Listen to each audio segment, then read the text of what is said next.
Hello everyone, welcome once again. कैसे हैं आप सभी? होप आप सभी स्वस्थ होंगे और आपने ये जो फेस्टिव टाइम में जो गैप मिला था आपने उसको अच्छे से यूटिलाइज भी किया होगा, है ना। तो हम लोग जो अभी पढ़ रहे थे वो हमारा क्या चल रहा था, दैट इज रिफ्रैक्शन चल रहा था। तो हमने अभी तक क्या क्या रिफ्रैक्शन में पढ़ा, एक बार उसको क्विक रिवाइज कर लेते हैं। तो हमने रिफ्रैक्शन में सबसे पहले क्या देखा था, डिफिनीशन देखा हमने रिफ्रैक्शन में। क्या डिफिनीशन थी?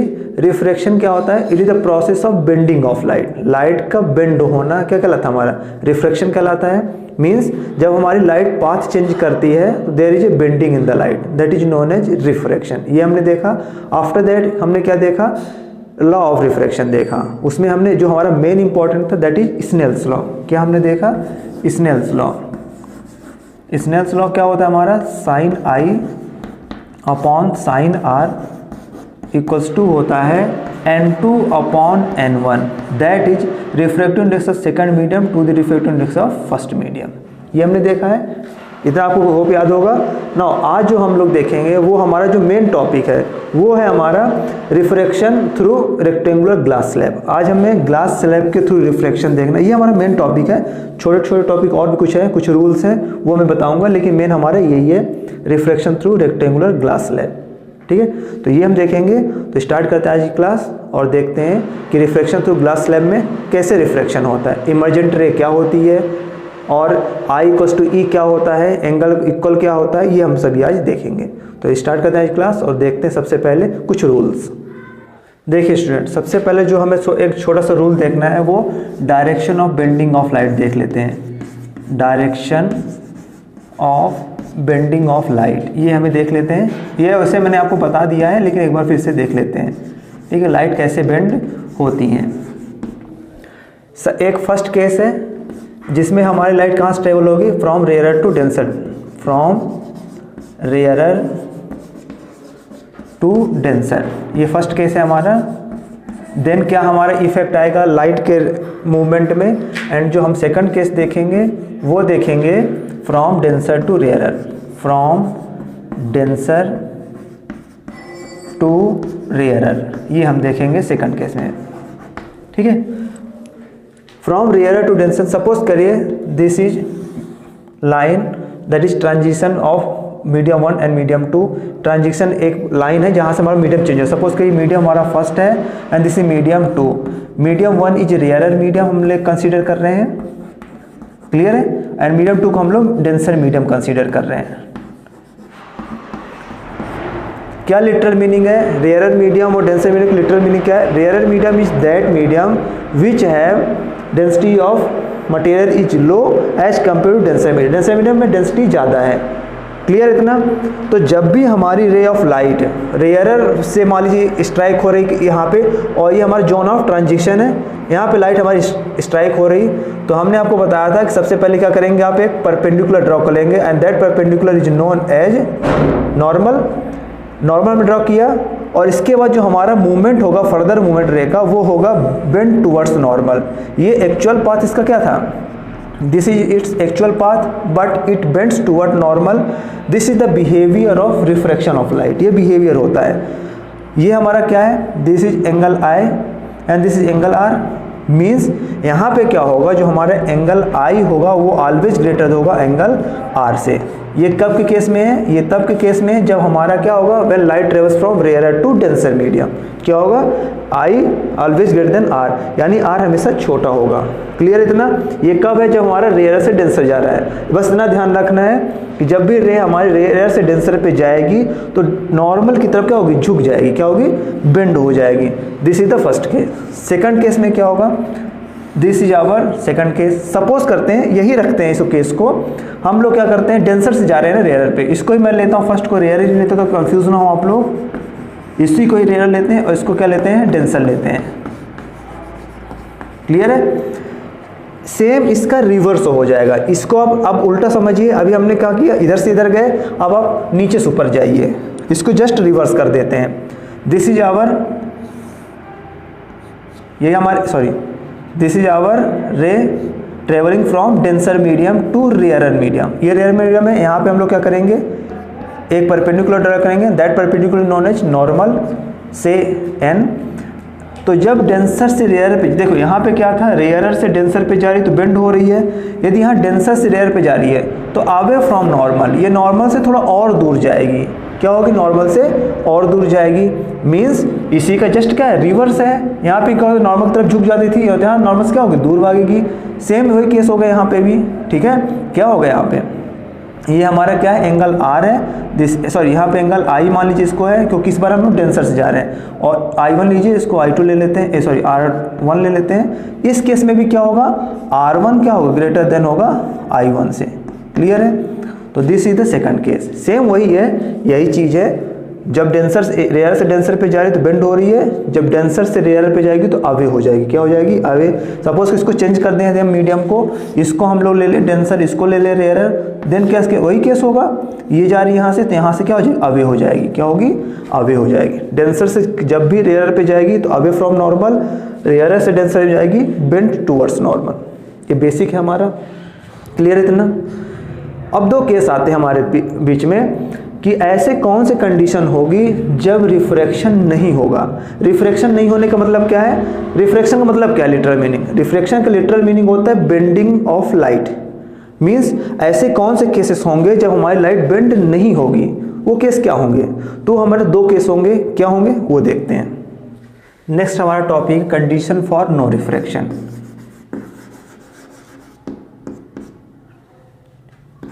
Condition for no refraction. ऐसी कौन सी कंडीशन होंगी जब रिफ्रैक्शन नहीं होगा। क्लियर है, रिफ्रैक्शन कब नहीं होगा। दो केस हो सकते हैं इसमें मोस्टली। फर्स्ट केस क्या हो सकता है, फर्स्ट केस हो सकता है कि व्हेन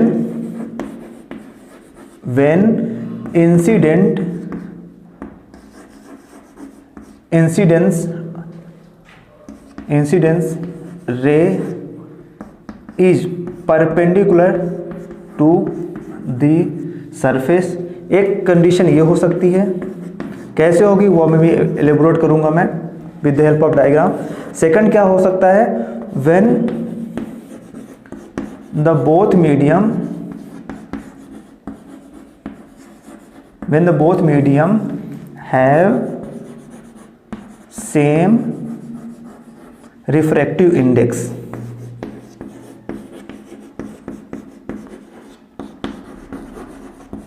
यदि ये दो कंडीशन फुलफिल हो जाएं तो उन दो कंडीशन में हमारा रिफ्रैक्शन नहीं होगा। रिफ्रैक्शन समझ में आ रहा है ना। रिफ्रैक्शन क्या होता है, रिफ्रैक्शन का मतलब होता है लाइट के पाथ में बेंडिंग होना। क्या होना, लाइट के पाथ में बेंडिंग होना। सपोज करिए मैं फर्स्ट केस क्या बोल रहा हूँ, well incidence ray is perpendicular to surface, this is our surface, this is our rarer medium, first medium is rarer medium, second one is denser, sorry हाँ denser, क्या ये हमारा denser medium है, second medium की denser medium, ऐसा हमने consider कर लिया। लेकिन इस केस अभी तक क्या होता था, हमारा जो रे होती थी वो क्या स्लैंट होती थी, लेकिन इस कंडीशन में क्या बोले, इंसिडेंस जो रे हो हमारा परपेंडिकुलर हो, यानी नॉर्मल के ही ऊपर हो। This is our incident ray और ये परपेंडिकुलर हो सरफेस में। यदि ये केस होता है तो क्या होगा, ये रे हमारी बेंड नहीं होंगी और ये सीधे ही क्या हो जाएगी, पास हो जाएगी। क्या हो जाएगी, पास हो जाएगी। तो इसको देख के आपको क्या समझ में आ रहा है, देयर इज नो रिफ्रैक्शन। यदि रिफ्रैक्शन हो रहा होता तो there is a bending of light. क्या होता, बेंडिंग ऑफ लाइट। और एक चीज आपको हमेशा ध्यान रखना है, जब भी रे रेयरर से डेंसर पे जाएगी, इन केस में रेयरर से डेंसर पे जाएगी तो क्योंकि रेयरर में डेंसिटी कम है, डेंसर में डेंसिटी ज़्यादा है, तो डेंसर में जब भी जाएगी तो स्पीड ऑफ लाइट हमेशा क्या होगी, कम हो जाएगी। स्पीड क्या हो जाएगी, कम हो जाएगी, मतलब स्पीड स्लो हो जाएगी। और जब भी डेंसर से रेयरर में जाएगी, यानी डेंसिटी ज़्यादा है, यहाँ से जब भी रेयरर में जाएगी तो ऑलवेज स्पीड अप हो जाएगी। क्या हो जाएगी, स्पीड अप हो जाएगी। क्लियर इतना। सेकंड केस क्या बोल रहा है, when the both medium of having same refractive index. Suppose करिए ये मीडियम है हमारा, ठीक है, मीडियम 1 है ये, this is medium 2, but refractive index of medium 1 equals to refractive index of medium 2। Refractive index क्या है, सेम है। अब रिफ्रैक्टिव इंडेक्स यदि सेम हो गया तो रिफ्रैक्शन तो होगा नहीं। क्यों, क्योंकि जो इसका रिफ्रैक्टिव इंडेक्स है इसका भी सेम है। There is no difference in refractive index, therefore if light travels like this then it continue travel like this. Clear है इतना, यानी there is no refraction. Refraction क्या होगा, नहीं होगा। रिफ्रैक्शन का सिंपल मीनिंग क्या होता है, बेंडिंग ऑफ लाइट, स्पीड पे स्लो हो जाना, बढ़ जाना, लेकिन यहाँ देयर इज नो बेंडिंग। तो ये दो कंडीशन हो सकती हैं जब रिफ्रैक्शन हमारा नहीं होगा। क्लियर है आपको इतना? तो ये आपको बेसिक याद रखना है। नाउ अब जो हमारा आज का मेन टॉपिक है वो हम देखेंगे। Now students, look at the board and listen very carefully. ध्यान से देखना, आपको ध्यान से समझना है। सबसे पहले तो हम लोग ये समझते हैं कि ये हम क्यों पढ़ रहे हैं, रेक्टेंगुलर ग्लास के थ्रू हम लोग रिफ्रैक्शन क्यों पढ़ रहे हैं, हमारा क्या मोटिव है और इससे हमें क्या हेल्प होगी। तो with the help of this आप लोग समझ पाएंगे कि जो आपको सन दिखता है, ठीक है, ओवल शेप में मॉर्निंग और इवनिंग में, वो इसी की वजह से दिखता है। जब आप ये कॉन्सेप्ट समझ जाएंगे तो आपको समझ में आए। देखिए, बोलने को तो आप डायरेक्ट बोल देंगे कि ड्यू टू रिफ्रैक्शन ऐसा होता है, लेकिन एक्चुअल में क्या रीजन है, एपरेंट डेप्थ क्या होता है, रियल डेप्थ क्या होता है, लेटरल डिस्प्लेसमेंट क्या होता है, वो आप यहाँ से समझ पाएंगे।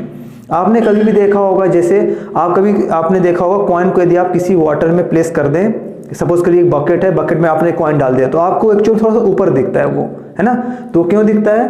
Because of refraction. क्या रीजन है? तो वहां पे क्या होता है, डबल रिफ्लेक्शन होता है, ठीक है, टू रिफ्लेक्शन होता है, रिफ्रैक्शन होता है, सॉरी। तो उसकी वजह से दिखता है हमें ऐसा। कभी आपने देखा हो यदि आपने स्टिक को डाला हो पानी में, है ना, स्टिक कुछ भी लकड़ी आपने डाला हो, तो आपको सीधी नहीं दिखती, वो थोड़ा बेंड दिखती है। क्यों ऐसा होता है? Due to refraction. आपने देखा होगा यदि आपने ग्लास लिया हो, ग्लास में यदि पानी आपने डाला हो, तो आपको जो बेस होता है ग्लास का वो काफी मोटा दिखता है। क्यों दिखता है? Due to refraction. रीजन क्या है? रेक्टेंगुलर ग्लास स्लैब के एग्जांपल से हम समझेंगे कि ऐसा क्यों होता है, ठीक है। तो ये जो फिनोमेनन सारी हैं, ये हमें किसकी वजह से होते हैं? ड्यू टू रिफ्रैक्शन होती है।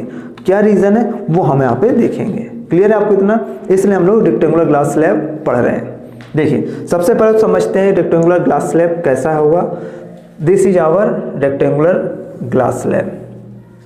ये हमारा रेक्टेंगुलर ग्लास स्लैब है, सेम एज रेक्टेंगल, बट ये क्या है? 3D है, 2D नहीं है, ध्यान रखेंगे। ये हमारा रेक्टेंगुलर ग्लास स्लैब है। हमने क्या पढ़ा है? जो हमने रूल पढ़े वही हम यहाँ पे ट्रेस कर रहे हैं। This is our incident ray, यहाँ पे स्ट्राइक हुई, क्लियर है। सिंस ये हमारा क्या रेक्टेंगुलर ग्लास स्लैब है, तो यहाँ पे एयर है, यहाँ भी एयर है, यहाँ भी एयर है, यहाँ भी एयर है, तो ये हमारा मीडियम फर्स्ट है। मान लीजिए मीडियम फर्स्ट है, जिसका हमारा जो यहाँ पे क्या है? एयर है। क्लियर इतना? ये हमारा क्या है? ग्लास स्लैब है, ग्लास स्लैब है, और ये भी हमारा क्या है? एयर है। क्लियर इतना? सपोज करते हैं कि रिफ्रैक्टिव इंडेक्स ऑफ जो एयर है, एयर की जो रिफ्रैक्टिव इंडेक्स है वो हम लोग N1 ले लेते हैं। क्लियर? ये एयर है, ये भी एयर है, तो यहाँ पे भी रिफ्रैक्टिव इंडेक्स क्या होगा? N1 ही होगा। ये आप लोग लैंग्वेज में लिख लेंगे, let there is a air who having refractive index N1, glass having refractive index N2, ये आप मेंशन कर लेंगे। अंडरस्टैंड है इतना आपको? This is N2 whose glass slab having refractive index N2। Clear है इतना? नाउ अब ध्यान से समझिए क्या मैं आपको समझा रहा हूँ। This is our incident ray. यहाँ से अब कैसा मूवमेंट होगा, सबसे पहले डिसाइड करने के लिए हम यहाँ पे क्या करेंगे? एक हम लोग ड्रॉ करेंगे normal. This is our normal N1, this is normal N1। क्या होते condition? When light travels from, क्योंकि एयर और ग्लास स्लैब में एयर डेंसर रेयरर होगी, ग्लास स्लैब क्या होगी? डेंसर होगी। तो when light travels from rarer to denser medium, it bends away from bends towards normal. तो ये क्या होगा? नॉर्मल की तरफ क्या होगी? बेंड होगी।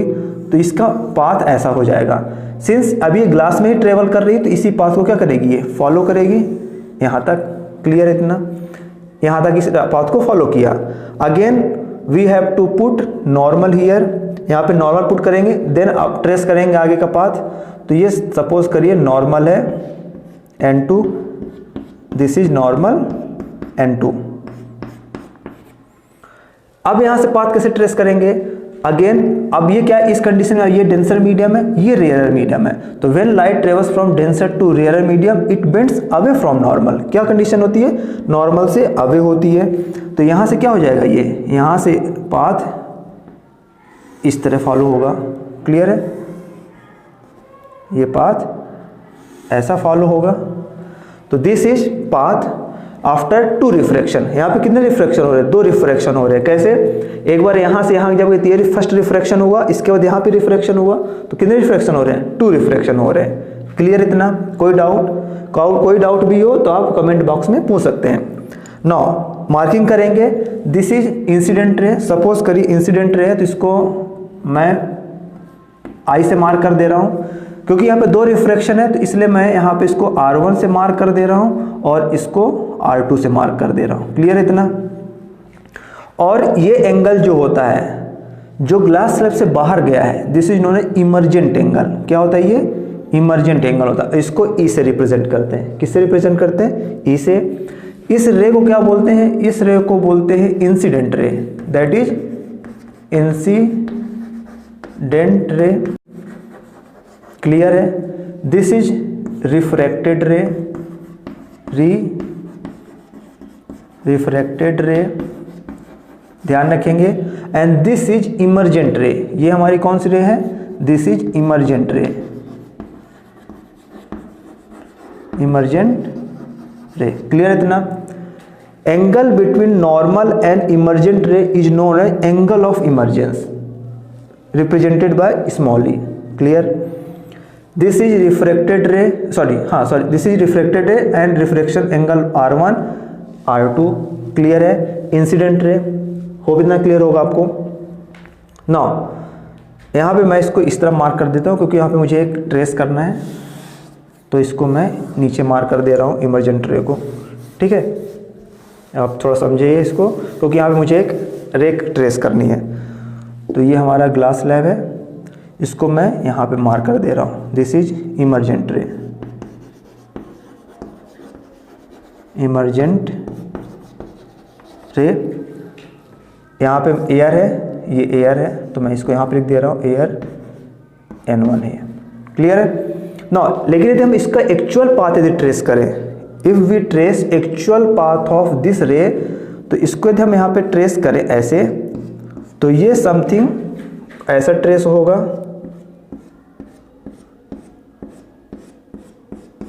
क्लियर है? क्या दिख रहा है यहाँ से?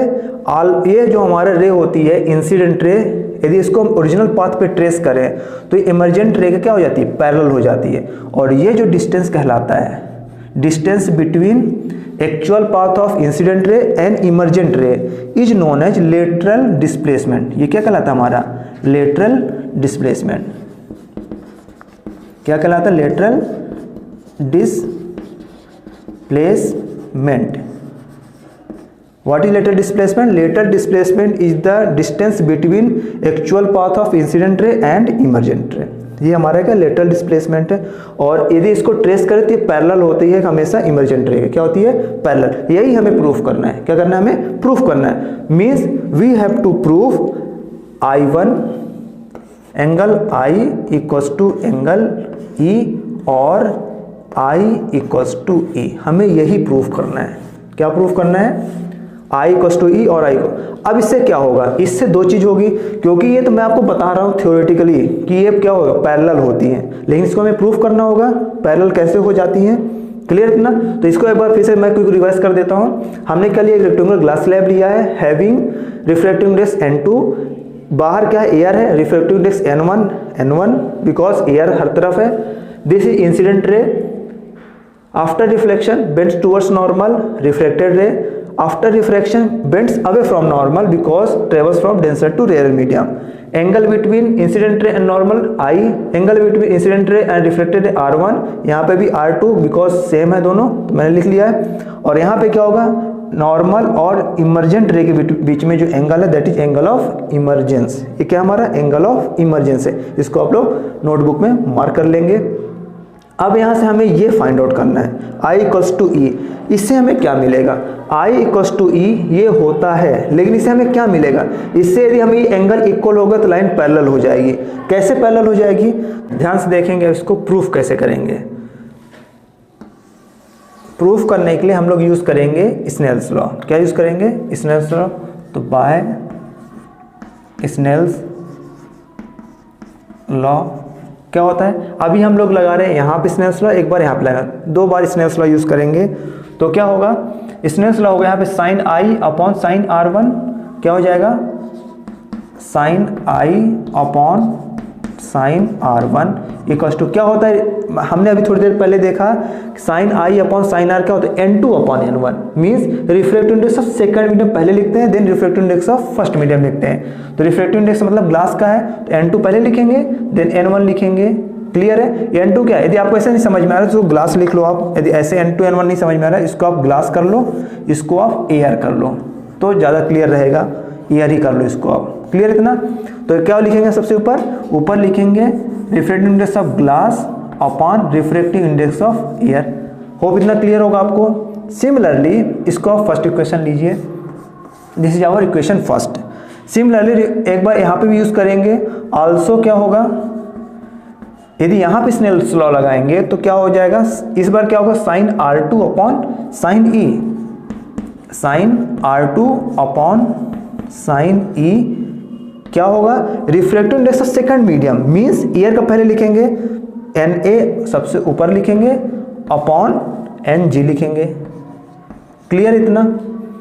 इसको क्या करें, देखिए यहाँ पे क्या है Ng अपॉन Na है, यहाँ पे Na अपॉन Ng है, दोनों के यदि सेम हम कर दें तो ये दोनों इक्वल हो जाएंगे। तो क्या करने के इसको रिवर्स कर दीजिए, तो रेसिप्रोकल करेंगे तो ये हो जाएगा sine E upon sine R2 equals to Ng upon Na। Clear है? सेकंड, दोनों इक्वेशन को ध्यान से देखिए, sine I upon R1 Ng upon Na, Ng upon Na, right side same है तो लेफ्ट साइड भी क्या हो जाएंगे, सेम हो जाएंगे। तो from equation first and second we get, क्या मिलेगा हमें, यहाँ से हमें मिलेगा राइट साइड इक्वल है तो लेफ्ट साइड भी क्या हो जाएंगे equal, therefore sine I upon sine R1 equals to sine E upon sine R2। Clear है? Sine I upon sine R1 equals to sine E upon sine R2। Now यहाँ पे देखिए R1 और R2 को, R1 और R2 को देखिए, R1 R2 को ध्यान से देखेंगे तो ये क्या है हमारा, ये दोनों नॉर्मल है, since normal are perpendicular to the surface, ये दोनों सरफेस पे परपेंडिकुलर है। सरफेस पे जब परपेंडिकुलर है, suppose this is normal and this is normal, दोनों परपेंडिकुलर है मींस आपस में क्या होंगे, पैरेलल होंगे। और ये हमारा क्या एक्ट कर रही है, ट्रांसवर्सल के जैसा, दिस इज आवर ट्रांसवर्सल। तो R1 ये हमारा क्या है, R1 है, दिस इज R2। तो ध्यान से देखिए, यदि लाइन ये पैरेलल होती हैं तो ये जो एंगल होते हैं अल्टरनेट इंटीरियर एंगल आपस में क्या हो जाते हैं, इक्वल हो जाते हैं, होते कि नहीं होते हैं, because R1 and R2 are alternate interior angle. Line parallel है, क्यों पैरेलल है ये हमें दिया नहीं है, लेकिन ऑब्वियस है क्योंकि ये परपेंडिकुलर है सरफेस पे तो आपस में पैरेलल ही होंगी। कोई भी टू रेज यदि सरफेस पे परपेंडिकुलर है तो पैरेलल होती हैं। तो ये कैसे एंगल है, alternate interior angle means R1 equals to R2 है हमारे पास, और यदि R1 इक्वल्स टू R2 है तो साइन भी क्या होंगे, इक्वल होंगे। यदि ये R1 इक्वल्स टू R2 है तो यदि इनका साइन भी हो, sine R1 equals to sine R2 equal होगा। सपोज कर ऐसे लिखा हुआ sine 30 degree equals to sine 30 degree, same चीज हुई ना, तो ये क्या हो सकते हैं, कैंसिल आउट हो जाएंगे। क्या हो जाएंगे, कैंसिल आउट हो जाएंगे। अब मैं इसको ऊपर कर रहा हूँ, देखिए स्टूडेंट्स, इसको मैं ऊपर करूँ तो यहाँ से क्या आएगा हमारा, sine I equals to sine E। Clear है? साइन साइन कैंसिल आउट हो जाएगा, therefore we get I equals to E। यही हमें प्रूफ करना था, means I equals to E हो गया। नाउ इसको आप यदि मैथमेटिकल कैलकुलेशन से भी करेंगे तो लास्ट में I इक्वल्स टू E मिलेगा आपको। क्या मिलेगा, I इक्वल्स टू E। आप एक बार घर में बैठ के आराम से करेंगे। क्लियर है? आपने मैथमेटिक्स पढ़ लिया होगा, नहीं पढ़ा है तो मैं लूंगा ही लेक्चर, लेकिन फिर भी यदि आपने पढ़ रखा है तो आप करेंगे। जब आप इसको यहाँ पे यूज़ करेंगे alternate interior vertical opposite angle, इसको लेंगे देन इसको और इसको लेके आप सॉल्व करेंगे तो लास्ट में आपको I इक्वल्स टू E मिलेगा। क्या मिलेगा, I इक्वल्स टू E। और उस कंडीशन में क्या हो जाएगा, आपके ये रे इसके पैरेलल हो जाएगी। क्या होगी, कोई भी एंगल यदि जब आप सॉल्व करेंगे तो लास्ट में जो आएगा आपका, जब इसको सॉल्व कर लेंगे तो कोई से भी एंगल से देखेंगे, चाहे वर्टिकली अपोजिट एंगल से देखें या करस्पॉन्डिंग एंगल से देखें, आपका ये इसके पैरेलल प्रूफ हो जाएगा। क्या होगा, इसके parallel means always emergent ray is parallel to original incident ray, और incident ray is always parallel to emergent ray. क्या होती है, पैरेलल होती है। एक्चुअल पाथ तो ये था, लेकिन हमें दिख क्या रहा है, ये दिख रहा है ना। तो ये होता है हमारा refraction through rectangular glass slab. क्या है, refraction through rectangular glass slab. इसी का ही एप्लीकेशन है 2-3, वो हम थोड़ी देर से देख लेते हैं कि वो क्या चीज़ होती है। Concept of concept of real depth and apparent depth, छोटा सा टॉपिक है, अपरेंट डेप्थ। देखिए सपोज करिए दिस इज अ बीकर और बकेट, कुछ भी मान लीजिए, और ये this is full of water, ये इसमें पानी भरा हुआ है। मैं इसकी हेल्प से ही आपको समझा रहा हूँ जो हमने रिफ्लेक्शन थ्रू ग्लास स्लैब देखा हुआ है। आपने देखा होगा कि यहाँ पे कोई क्वाइन प्लेस्ड है, यहाँ पे क्या है, क्वाइन प्लेस है। तो जब आप इसको देखते हैं यहाँ से जब आप इसको देखते हैं, क्लियर है, तो आपको क्या दिखता है, एक्चुअल में ये यहाँ पे नहीं दिखता आपको, एक्चुअल में आपको थोड़ा सा ऊपर दिखता है। ये क्या दिखता है, ऊपर। होता क्या है, जब आप यहाँ से देखते हैं तो ये यहाँ पे स्ट्राइक हुआ, यहाँ पे क्या होगा, रिफ्लेक्शन होगा, और ये क्या होगा, कुछ ऐसे जाएगा, है ना, यहाँ पे स्ट्राइक होगा और यहाँ पे क्या होगा, फिर ये ऐसे जाएगा। और एक्चुअल में इसका पाथ क्या होता है, एक्चुअल में पाथ ये होता है ना, ये पाथ होता है। इसलिए हमें कोई भी चीज़ होती यहाँ पे है लेकिन दिखती कहाँ पे, यहाँ पे है। तो जो हमारा ये जो डेप्थ है, यहाँ से जो ये डेप्थ है, that is known as real depth. ये क्या कहलाता है, हमारा रियल डेप्थ कहलाती है। क्या हमारा रियल डेप्थ है, लेकिन हमें दिख कहाँ पे रहा है, हमें दिख ऊपर रहा है। तो ये जो हमारा डेप्थ है that is known as apparent depth. क्या कहलाती है, अपरेंट डेप्थ कहलाती है। तो इतना क्लियर होगा। तो हमें कोई भी चीज़ ऊपर क्यों दिखती है, बिकॉज रिफ्लेक्शन कारण, और रिफ्लेक्शन क्यों, 2 टाइम्स रिफ्लेक्शन हो रहा है, एक बार ये हो रहा है, एक बार ये हो रहा है। दैट्स वाई हमें ये कोई चीज़ यहाँ से नहीं यहाँ पे दिख रही। यही हमारा क्या होता है, रियल डेप्थ अपॉन, और ये अपरेंट डेप्थ होता है। रियल मतलब जो ओरिजिनल डेप्थ है, और अपरेंट मतलब जो हमें दिख रहा है, क्योंकि ऊपर दिख रहा है तो ऑलवेज रियल डेप्थ ज़्यादा होगी अपरेंट डेप्थ से, और अपरेंट डेप्थ क्या होगा, इससे कम होगा। तो एक फॉर्मूला आप लोग हमेशा याद रखेंगे, real depth upon apparent depth. Real depth upon depth क्या होगा, ये 4/3। क्या होगा, 4/3। ये आप लोग फॉर्मूला याद रखेंगे। इसके हेल्प से आप लोग न्यूमेरिकल भी सॉल्व कर सकते हैं। यहाँ से और क्या फॉर्मूला आ जाएगा हमारा, real depth equals to 4/3 times apparent depth. क्या आ जाएगा, real depth equals to 4/3 times apparent depth. तो ये आपको याद रखना है, this is very important while you are solving numericals. तो ये ध्यान रखना है, क्लियर है। तो यहाँ पे नोटिस करने वाली बात क्या है, हमें यहाँ से हमें क्या समझ में आता है, इसके हेल्प से हमें ये समझ में आ रहा है कि कभी भी आप देखिए तो आपको ये दिखता है, आप यदि स्टिक पुट कर दीजिए वाटर में तो स्टिक बेंड दिखती है, that is also due to refraction. क्यों होता है, हमने एक्सप्लेन कर लिया है।